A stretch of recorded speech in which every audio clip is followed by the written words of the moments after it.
नमस्कार मित्रों, इस वीडियो में हम चर्चा करने वाले हैं जीवन को बहुत ज़्यादा सफल बनाने वाले एक महान उपदेश की, जो ये कहता है कि हमको सुबह उठकर सबसे पहले अपने बड़े बुजुर्गों का आशीर्वाद लेना चाहिए, उसके बाद ही दूसरे काम करने चाहिए। अब ये बड़े बुजुर्ग मतलब क्या?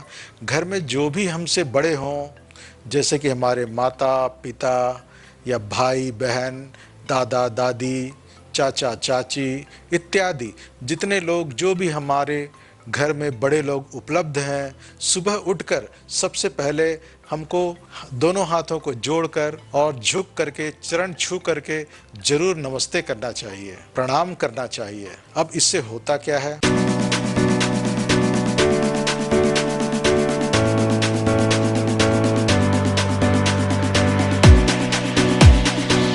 हमारी वैदिक परंपरा में इसे कहा जाता है, अभिवादनशील व्यक्ति को 4 प्रकार की चीज़ें मिलती है। अभिवादनशील मतलब क्या? जो अपने से बड़ों का अभिवादन करते हैं, हाथ जोड़ करके नमस्ते करते हैं, चरण छू करके प्रणाम करते हैं, उनको 4 प्रकार की चीज़ें मिलती है। ये 4 प्रकार की चीज़ें क्या है? सबसे पहला है इसमें आयु, दूसरा है विद्या, तीसरा है यश और चौथा है बल।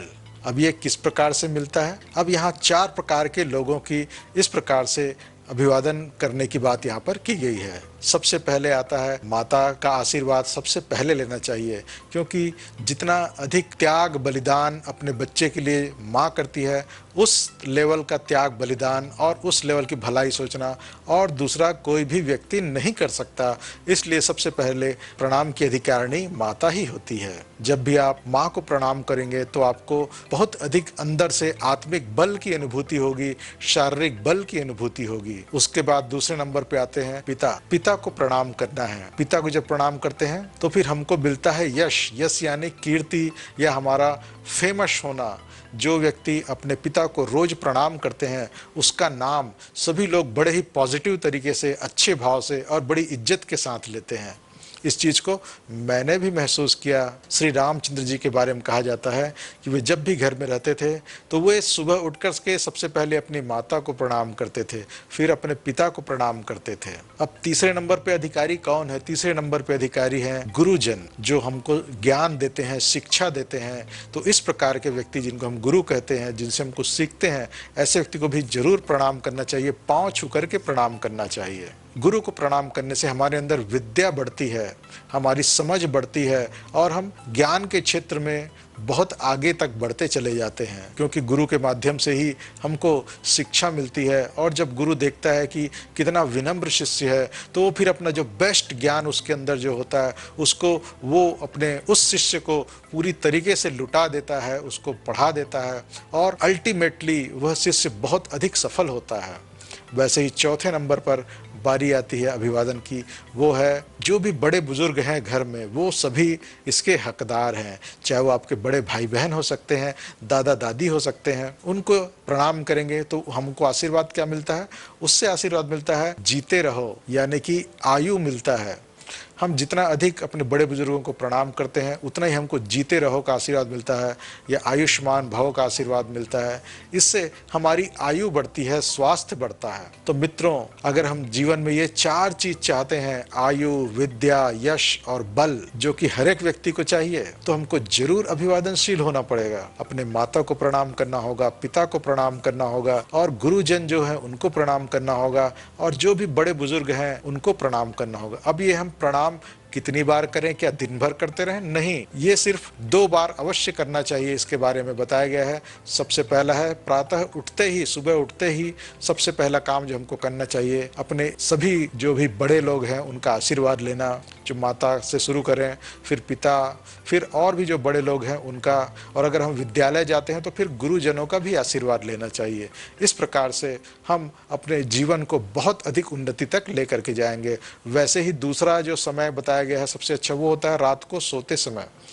आप रात को सोते समय अपनी माता को प्रणाम करके सोएं, अपने पिता को प्रणाम करके सोएं, और जो भी बड़े भाई बहन या अगर आपके पास गुरुजन भी हैं वहाँ पर तो उनको भी प्रणाम करके सोएं। तो आप देखेंगे कि कितना अधिक जीवन में तरक्की के रास्ते आपके दिन ब दिन खुलते चले जाते हैं, खुद ब खुद खुलते चले जाते हैं। मित्रों, मेहनत तो करना पड़ेगा, मेहनत से कोई नहीं बच सकता, लेकिन जब इस प्रकार से जो अपने से बड़े आयु में, विद्या में, यश में, बल में, जो हमसे ऑलरेडी बड़े हैं, पहले से ही बड़े हैं, जब उनसे आशीर्वाद लिया जाता है तो फिर हमारे लिए भी इन सभी चीज़ों की प्राप्ति का रास्ता खुलते जाता है और वे हमारे लिए खोलते चले जाते हैं। अब आप खुद ही सोचिए कि अगर आपके पास कोई ऐसा छोटा भाई हो जो आपको रोज प्रणाम करता हो, तो क्या आप उसको बहुत बढ़िया से पढ़ाने की कोशिश नहीं करेंगे? बिल्कुल करेंगे।